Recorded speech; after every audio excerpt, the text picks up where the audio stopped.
Olá pessoal, como vai? Hoje vamos ter uma aula sobre Parashat Shavua, Parashat Balak. O início dessa Parashá conta sobre a ameaça que Balak sentia pelo povo de Israel depois que ele conquistou as mais potências fortes daquela época. Balak estava preocupado com o destino de seu país. Em sua aflição, ele decide tentar usar armas não convencionais. Ele envia uma delegação a Bilam, o mágico e o profeta da terra de Ptor, pedindo a ele que venha amaldiçoar o povo, conforme consta na Torá, Bamidbar, capítulo 22, versículo 6. Pois esse povo é mais forte do que mim, pois eu sei o que você o que você abençoa é bendito, e o que você amaldiçoa é amaldiçoado. Balak assim pensava que esse ato equilibraria o quadro de forças nessa região.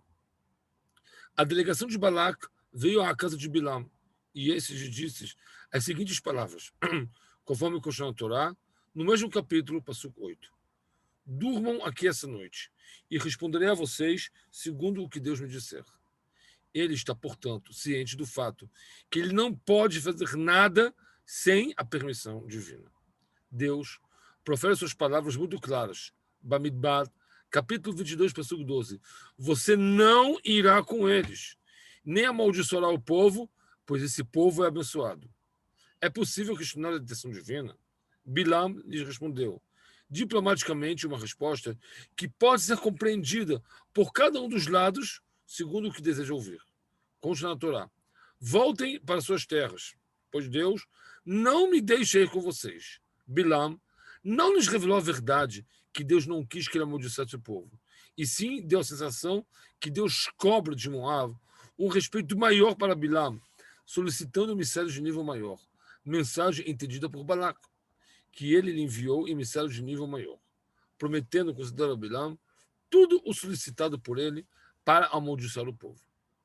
Bilam conhecia muito bem a opinião negativa de Deus sobre o que Balak deseja que ele cumpra. No entanto, ele convida a distinta delegação para sua casa em uma linguagem que revela as entranhas de seu coração, conforme consta na Torá, Bamidbar, capítulo 22, passuco 19. Sentem vocês aqui à noite e saberei o que Deus me dirá. Uma esperança bate no seu coração, que talvez haja uma mudança na vontade divina, que talvez possa, Bilam, destruir e aniquilar o povo com suas palavras. Nesse momento, acontece a esperada reviravolta. A reviravolta divina, Bamidbar, capítulo 22, versículos 19 a 20. Caso as pessoas vieram para lhe chamar, levante-se e vá com eles, pois saiba que sua força é limitada e, portanto, somente o que eu te dizer farás. O que aconteceu? Será que Deus se arrependeu de sua exigência anterior que você não vai ir com eles? Examinando os acontecimentos, percebemos aqui uma grande e profunda lição.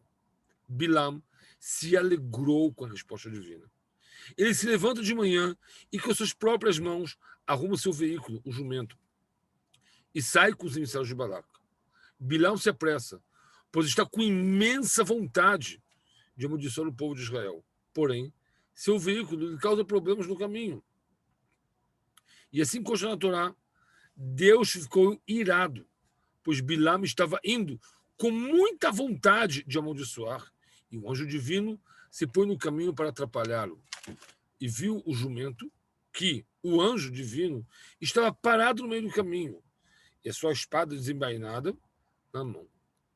Um imenso medo atacou o jumento por causa do anjo divino, o que causou que o jumento se desviou do caminho. E esse obstáculo fez com que Bilá ficasse muito nervoso com seu jumento, a tal ponto que ele ficou nervoso que Bilá bateu nele com seu cajado. Por que Bilá feriu seu jumento? Porque ele estava com raiva dele. O motivo é óbvio. Ele não obedeceu, principalmente nessa missão tão importante para Bilá. Quando Bilá bateu em seu jumento, pela terceira vez, este, por sua vez, reclamou a seu mestre: o que eu lhe fiz? Deus abriu a boca do Bilam, do jumento. O que eu lhe fiz? Que você está me batendo. Respondeu Bilam: pois você me causa problemas. Caso eu possuísse uma espada, eu ia te matar agora. Bilam, não ficou surpreendido com o fato de que o jumento falou, e simplesmente ficou surpreendido com a lógica do jumento, a tal ponto que ameaçou ele de morte. Palavras que revelavam sobre Bilam o vazio de sua arrogância. O Midrash Yalkut Shimoni ensina que o jumento disse a Bilam que você não pode me matar, pois você não tem espada. Como você deseja pagar um povo inteiro do mapa? Assim disse o jumento para Bilam. Bilam ficou em silêncio. Não falou nada. Sem conceder nenhuma resposta. E esta foi mais uma prova divina que Bilam teve em seu caminho ao pecado e sua péssima transgressão da vontade divina, o jumento que venceu seu argumento, o sábio dos sábios. Ou seja, o Bilam estava com vontade tremenda, mas tremenda, pessoal, de simplesmente amaldiçoar o povo. E Deus parou e fez com que até que um jumento receba a presença divina mais do que o próprio Bilam. E mesmo assim, Bilam estava preso com algemas de ódio sobre o povo escolhido. Não aprendeu essa lição. O suborno que receberia de Balac seguiria sua visão. Daqui podemos aprender que, segundo Bilam, que no caminho desejado pela pessoa, nesse caminho será levado. Baderech she'adam rotze leilech ba molechim oto. Assim encontra no Midrash Rabbah 21. Nesse ensinamento está incluso o motivo de que Deus tenha se arrependido, a princípio, entre aspas, se arrependido por concordar que Bilam fosse com a delegação de Balac. Deus não interfere nos atos de cada um. Essa é a essência do livre-arbítrio, que a decisão de todos os seus atos está na mão da própria pessoa. Por outro lado, Bilam sabia perfeitamente que Deus não permitiria amaldiçoar o povo. E mesmo assim, ele pensou que acharia um jeitinho, o famoso jeitinho brasileiro, né, da época, um jeitinho de contornar a vontade divina. Nessa paraxá, vimos um exemplo clássico de uma pessoa que foge de si mesmo. Porém, no caso citado adiante, vemos exemplo justamente contrário, de uma pessoa que procura sempre fazer a vontade divina. E assim consta na história. Rabbi Aaron Moshe Stern nasceu nos Estados Unidos. Aos 8 anos de idade, ele ficou gravemente doente. Seu pai foi aos melhores médicos e pediu diversos rabinos que rezassem por seu filho. Falou diversos capítulos de Teilim. Em certo momento, disse o pai para seu filho: veja, meu filho, todos estão fazendo algo para sua própria cura, para sua cura, menos você. Perguntou o menino: papai, o que eu devo fazer? Disse seu pai: receba sobre si algo, algum bom comportamento, que quando você vai lembrar dessa doença, você vai cumprir tal comportamento. O menino sentou e perguntou: o que, por exemplo? Disse o papai: receba sobre ti que quando você ficar curado, você sempre se esforçará para rezar em minyan. O menino prometeu e realmente ficou curado. Ele cumpriu essa promessa com dedicação ao longo de vários anos. Em um dos anos, quando já era o diretor espiritual da Yeshiva de Kamenetz, em Jerusalém, o local era pequeno para conter todos os seus alunos. Foi decidido então pela liderança da Yeshiva que ele saísse aos Estados Unidos para ganhar fundos para a aquisição de um novo prédio para a Yeshiva. Ele chegou à agência de viagens e perguntou qual avião haveria um minyan para Tefilá.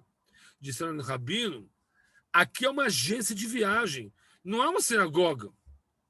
Não temos certeza que conseguiremos arrumar para você um minyan. Disse o rabino: sendo assim, eu não posso viajar. Disseram: podemos oferecer para você uma viagem com conexão em Amsterdã. O rabino calculou que haveria tempo para rezar na sinagoga mais próxima com um curto intervalo. O avião pousou e sua frente 2 horas até a continuação da viagem. O rabino não sabia onde era a sinagoga local.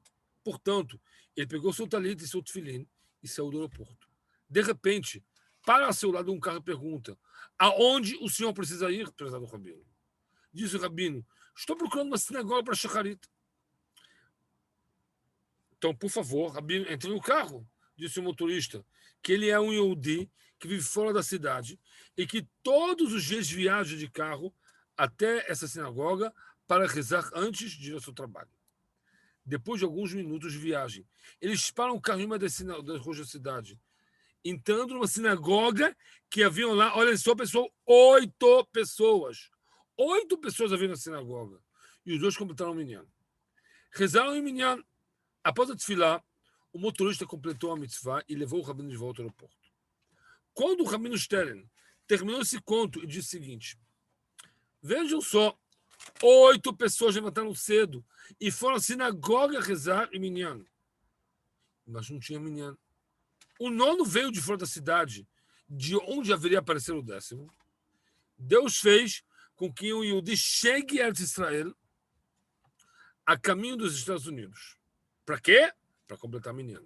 Ou seja, no caminho que a pessoa escolhe, no caminho escolhido pela pessoa, nesse caminho será conduzido. Portanto, ele recebeu sobre si rezar sempre em minyan após a cura, e aqui mais uma prova.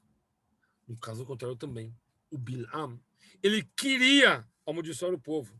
Então, no caminho que ele escolheu, ele foi. Por isso que Deus falou, vai com as pessoas. Estiveram chamar você, vai. Só que o burrinho atrapalhou, o burrinho parou, e etc. O Bilam não parou. Por quê? Porque o caminho que ele queria era amaldiçoar o povo de Israel. Pessoal, está escrito em Hazal, תפתחו לי פתח כחודו של מחט, ואני אפתח לכם פתח כחודו של עולם. Abram para mim um buraco, um orifício, do tamanho de uma agulha. Eu vou abrir para vocês um palácio, uma porta enorme. O que eu quero dizer isso? Muitas vezes temos que tomar decisões na vida. Decisões fáceis, decisões difíceis. Porém, devemos saber sempre querer almejar, cumprir a vontade divina. Como saber qual a vontade divina? Isso é para um outro shiur, para uma outra aula. Porém, devemos saber que estamos conduzidos na mão de Deus e o caminho bom que a gente quer, Deus vai nos ajudar. E se Deus nos livre e guarde, a pessoa escolhe o mau caminho, vai acontecer com o Bilam. Pessoal, muito obrigado. Shabbat shalom para vocês. Besorot tovot, Yeshuot ve Nechamot.